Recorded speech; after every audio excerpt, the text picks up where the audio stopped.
Welcome to cinema updates. இந்த வீடியோவில் நம்ம என்ன பார்க்க போகிறோம் அப்படின்னு பார்த்தீங்கன்னா, நம்ம அஜித் படமும் விஜய் படமும் ஒரே நாளில் திரும்பவும் ரிலீஸ் ஆக போகுது. அது என்னன்னு பார்க்க போகிறோம். அஜித்தோடைய அடுத்த படத்தை யார் இயக்க போகிறா அப்படிங்கிற ஒரு அப்டேட் கிடச்சிருக்கு. அதை பற்றி பார்க்க போகிறோம். நம்ம விஜயோடைய பையன் ஒரு புது படம் வந்து இப்போ தொடங்கியிருக்காரு. அதை பற்றி அப்டேட். அதுக்கப்புறம் சிம்பு 3 படங்களில் நடிச்சிட்ருக்காரு. அந்த 3 படங்களை அப்டேட். அதுக்கப்புறமேட்டுக்கு டான் படத்தை காப்பி அடித்து டிராகன் படத்தை எடுத்துட்டாங்க அப்படிங்கிற ஒரு செய்தி இருக்குது. இது எல்லாத்தையுமே பார்க்க போகிறோம். நம்ம சேனலில் சினிமா சார்ந்த அப்டேட்டுகள் தினமும் கொடுத்துக்கிட்டு இருக்கோம். அது தெரிஞ்சுக்க நீங்கள் சேனலை சப்ஸ்கிரைப் பண்ணி வைங்க. ஃபஸ்ட்டு வந்து நம்ம சிவகார்த்திகேயன் நடிப்பில் வெளியான டான் படம் எல்லாருமே பார்த்துருப்பீங்க. அந்த டான் படம் வந்து பெரிய ஹிட் ஆணுச்சு. ஃபஸ்ட்டு அந்த கதையை வந்து உதயநிதி ஸ்டாலின்கிட்ட தான் போய் சொல்லியிருந்தார். பட் அந்த கதை உதயநிதி ஸ்டாலினுக்கு பிடிக்காதனால அந்த கதை வேணான்னு ரிஜெக்ட் பண்ணார். அதுக்கப்புறமேட்டுக்கு அந்த கதையை போய் சிவகார்த்திகேயன்கிட்ட சொல்ல அவரும் படம் பண்ணிட்டார். அந்த படத்தை வந்து உதயநிதியோடைய ரெட் ஜெயின் தான் வந்து ரிலீஸ் பண்ணுறதா இருந்தது. அப்படி ரிலீஸ் பண்ணும்போது நேரம் கம்மியாக இருந்தது. அதில் ஒரு சில நேரங்களை ட்ரிம் பண்ணி கொண்டு வாங்கணும்னு அவர் அதிகப்படுத்தி கொண்டு போனார். சில சுவாரஸ்யமான விஷயங்கள்லாம் எடுத்துகிட்டு போய் அந்த படம் ஹிட் அடிச்சிச்சு, எல்லாருக்குமே தெரியும். சரி, இது ஒரு பக்கம் இருக்க, இப்போ டிராகன் அப்படிங்கிற ஒரு படம் நம்ம 2K கிட்ஸோடைய ஹீரோவாக மாறி இருக்கார் பிரதீப் ரங்கநாதன். அவர் வந்து இப்போ அந்த லவ் டுடே அப்படிங்கிற ஒரு படம் பண்ணியிருந்தார். அந்த படம் ஹிட் அடிக்கவே அவருக்கு வந்து 2 படங்கள் வந்திருந்தது. அதில் ஒன்று அஸ்வத் மாரிமுத்து இயக்கத்தில் இருந்திருக்க டிராகன் படம் அப்படியே வந்து டான் படத்தோட அப்பட்டமான காப்பியாக இருக்குது. அதோடைய டீசரும் ஏதோ ரிலீஸ் ஆகிருக்கு.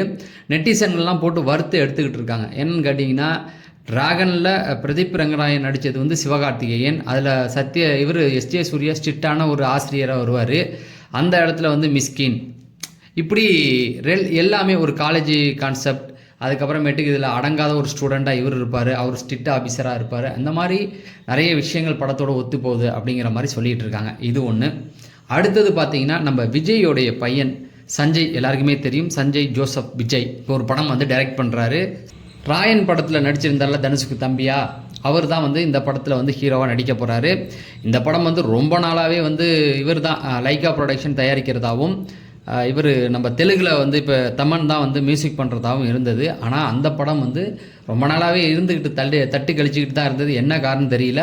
இப்போ அதோடைய ஷூட்டிங் ஆரம்பிச்சிட்டதாக ஒரு தகவல் வந்துக்கிட்டு இருக்குது. ஸோ விஜய் சாருடைய பையன் நடிக்க வருவார் அப்படின்னு பார்த்தா அவர் டைரக்ஷனில் வந்துட்டார். இந்த பக்கம் வந்து அவர் ஃபேமிலி பிரிஞ்சிட்டாங்க, எல்லாம் மலேசியாவில் இருக்காங்க அப்படிங்கிற மாதிரி ஒரு செய்திகள் போயிட்டுருக்கு. ஆனால் எந்த கேள்விக்கும் தளபதி விஜய் வந்து பதில் கொடுக்கல. பட் அவர் அரசியலுக்கு வந்தால் கண்டிப்பாக இதுக்கெல்லாம் பதில் சொல்லி தான் ஆகணும்.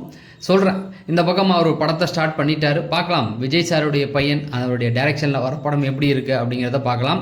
அடுத்து நம்ம சிம்பு இருக்கார் இல்லையா, அவருடைய பர்த்டேவுக்கு வந்து 3 படத்தோடைய அப்டேட் கொடுத்துருந்தாங்க. ஃபஸ்ட்டு 49வது படம் சிம்பு ராம்குமார் பாலகிருஷ்ணா இவங்களுடைய காம்போவில் ஒரு படம் வரதா இருக்குது. இது வந்து சிம்புவோடைய 49வது படம் அப்படிங்கிற மாதிரி சொல்கிறாங்க. அடுத்தது 2வது படம் பார்த்திங்கன்னா 50வது படம், சிம்புவோடைய 50வது படம் பார்த்திங்கன்னா சிம்பு தேசிங்க பெரியசாமி. கிட்டத்தட்ட ரொம்ப வருஷமாக இவர் வந்து ரஜினிக்காக கதை எழுதி காத்துக்கிட்டு இருந்தார். துல்கர் சல்மான், நம்ம ரக்ஷன் இவங்கெல்லாம் நடிச்சிருந்தாங்க. அந்த படம் வந்து கோவிட் டைமில் வந்துருச்சு. அதாவது கோவிடுக்கு லாக்டவுனுக்கும் ஒரு கொஞ்சம் முன்னாடி வந்துச்சு. அந்த டைமே அந்த படம் வந்து செம்ம மாதம் ஓடின படம். அந்த படம் வந்து பண்ணதுக்கப்புறம் ரஜினிக்கு கதை சொல்லி ரொம்ப நாள் காத்திருந்து அதுக்கப்புறம் சிம்புக்கு தான் வந்து கதை சொல்லி இந்த படம் வந்து கமல் சார் ப்ரொடக்ஷனில் பண்ணுற மாதிரி இருக்குது. ஏன்னா இப்போ சிம்பு வந்து கடைசியாக அவருடைய ஹீரோவாக வந்தது 10 தலை, ஓரளவுக்கு ஆவரேஜாக போன படம். இங்கே அவருக்கு மாதம் எடுபடலை, ஓரளவுக்கு ஓடுனுச்சு. அதுக்கப்புறமேட்டுக்கு தக் லைஃப் படத்தில் அப்படியே வந்துட்டார். கமலஹாசனோட பையனாவோ ஏதோ போலீஸ் ஆஃபீஸரோ சொல்கிறாங்க. இது போயிட்டு இருக்கும்போது இப்போ கமலுடைய பேனரில் தான் வந்து இந்த படம் பண்ணுறதா வந்து சொல்லிக்கிட்டு இருக்காங்க. அதுக்கப்புறமேட்டுக்கு சிம்புவோடைய 51வது படம், அதாவது அஸ்வத் மாரிமுத்து டிராகன் படம் எடுத்துக்கிட்டு இருக்கார் இல்லையா, அவருடைய டைரெக்ஷனில் சிம்பு பண்ணுறதா சொல்கிறாங்க. கிட்டத்தட்ட 3 படங்கள். சிம்புக்கு படம் வருதுயா, ஆனால் வந்து என்ன படத்தை வந்து கரெக்டான டைமுக்கு கொடுக்க மாட்டுறாங்க. ஏன் சிம்பு வந்து லேட் பண்ணிக்கிட்டே இருக்கார்? குயிக்காக படத்தை கொடுத்துக்கிட்டே இருக்கலாமே. அவருக்கு அந்த எபிலிட்டி இருக்குல்ல, எல்லாமே தெரியும். சிம்புக்கு டைரெக்ஷன் தெரியும், ஸ்க்ரீன் பிளே தெரியும், பாட தெரியும், ஆட தெரியும். ஏன் லேட் பண்ணுறாரு? டக்குன்னு கொடுக்க வேண்டியதானே. அவருக்கான மாஸ் எவ்வளவோ இருந்தது அப்படின்னு சொல்லி ரசிகர்கள் பேசிக்கிட்டு இருக்காங்களே இன்னமும் சிம்புவை பற்றி. ஏன்னா அவருக்கான அந்த ஒரு காலகட்டத்தில் சிம்புன்னாவே படங்கள் வந்துக்கிட்டே இருக்கும். பட் இப்போல்லாம் வந்து ரொம்ப டிலே பண்ணிக்கிட்டே இருக்கார். பழையபடி அவர் ஃபார்முக்கு வரணும், வந்து அந்த பழைய சிம்புவாக படம் கொடுக்கணும் தான் ரசிகருடைய எதிர்பார்ப்பு. கண்டிப்பாக கொடுப்பாரு அப்படின்னு நம்புகிறோம். அடுத்தது பார்த்திங்கன்னா ஒரு பெரிய அப்டேட் என்ன இருக்குது அப்படின்னா, நம்ம தலை அஜித்தோடைய படம் விடாமுயற்சி சும்மா வேறு லெவலில் போயிட்டுருக்குது. ஹாலிவுட் படத்தோடைய ஒரு ட்ராமாட்டிக்காக ஒரு படத்தை எடுத்து கொடுத்துருக்காங்க. ஹாலிவுட் ரீமேக் ட்ராமாட்டிக் மூவி தான். இருந்தாலும் தல அஜித்துக்காக அந்த படம் ஓடிக்கிட்டு இருக்கு. லைக்காவுடைய பெரிய நம்பிக்கை, விடாமுயற்சி எடுத்து கொடுக்கணும். பட் என்னவோ அந்த டைரக்டருக்கு ஏன் இப்படி ஒரு எண்ணம் வந்ததுன்னு தெரில. தல அஜித்தை வச்சு இப்படி ஒரு படம் நல்லா இருக்குது, எல்லாம் ஓகே தான். ரசிகர்களுடைய ஒரு குறை என்னென்னா, ஏங்க தல அஜித்தை இது வேறு யாருக்கும் இந்த கால் ஷீட்டை நீங்கள் வாங்கி கொடுத்துருக்கலாமே, ஏன் தல அஜித்தை அதில் தூக்கி போட்டிங்க அப்படிங்கிற ஒரு கேள்வி தான். தல அஜித்துக்கு என்ன தலையெழுத்தா இந்த படத்தில் நடிக்கணும்? நீ நல்ல படம் கொடுக்கணுன்னா சிவகார்த்திகேயனை வச்சு கால் ஷீட் வாங்கியிருக்கலாம், தனுஷ்ட போயிருக்கலாம், சிம்புக்கிட்ட போயிருக்கலாம், ஏன் தல அஜித்தில் வந்த அப்படிங்கிற ஒரு கேள்விகளும் இருக்க தான் செய்யுது. ஓகே, அதுக்கெல்லாம் விடை வர ஏப்ரல் மாதத்தில் வந்துக்கிட்டே இருக்குது. குட் பேட் அக்லி சும்மா தாறுமாறாக இருக்க போது ஒரு ஃபேன் பாய் சம்பவம். ஏன்னா ஒரு ஃபேன் பாய் தான் டைரக்டராகவே இருக்கார் அப்படிங்கிறதுனால. அப்புறம் அவருடைய டைரெக்ஷனில் வர படங்கள்லாம் பார்த்திங்கன்னா கொஞ்சம் அப்படி இப்படி தான் இருக்க செய்யும். அதுவும் தல அஜித்துக்கு சொல்லவா வேணும், மாசாக எடுத்துரும் அதெல்லாம்.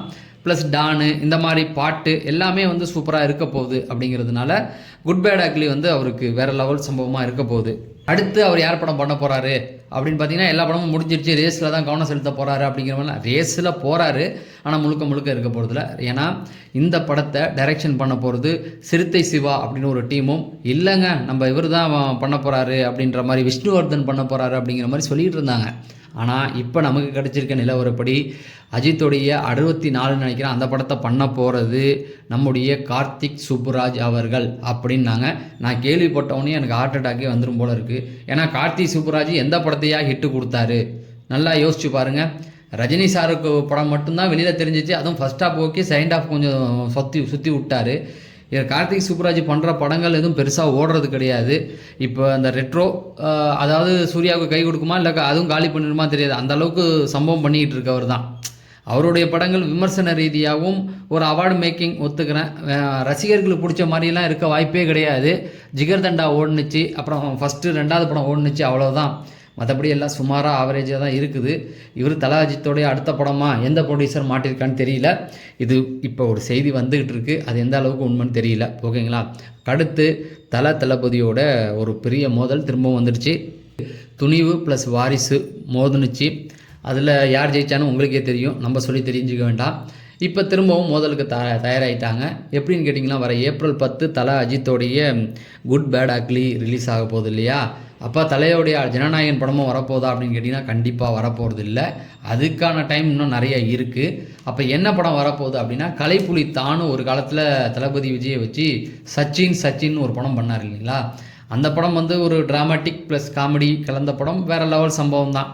அந்த படத்தை ரீரிலீஸ் பண்ண போகிறாங்களாம். ஏன்னா படம் வருது, இவர் படத்தையும் போட்டாலும் ஒரு வசூல் வரும், அதை எடுக்க வைக்கலாம், அதனால் ஒரு பெரிய லாபம் கிடைக்கும் அப்படிங்கிற மாதிரி அந்த படத்தை ரீரிலீஸ் பண்ணுறாங்களாம். பார்க்கலாம். இந்த பக்கம் குட் பேட் அக்லியும், அந்த பக்கம் சச்சினும். அதாவது இவங்க 2 பேரும் சும்மா இருந்தாலும் சுற்றி இருக்கவன் சும்மா இருக்க மாட்டான் அப்படிங்கிறது நல்லாவே தெரிஞ்சிருக்கு. ஸோ இன்றைக்கான அப்டேட் இவ்வளோ தான். தொடர்ந்து நம்ம அப்டேட் கொடுத்துக்கிட்டு இருப்போம். அதை தெரிஞ்சுக்க நம்ம சேனலை சப்ஸ்கிரைப் பண்ணுங்கள். இந்த வீடியோவை நீங்கள் லைக் பண்ணால் இன்னும் நிறைய பேருக்கு போய் சேரும், அதனால் கண்டிப்பாக லைக் பண்ணுங்கள். தேங்க்யூ.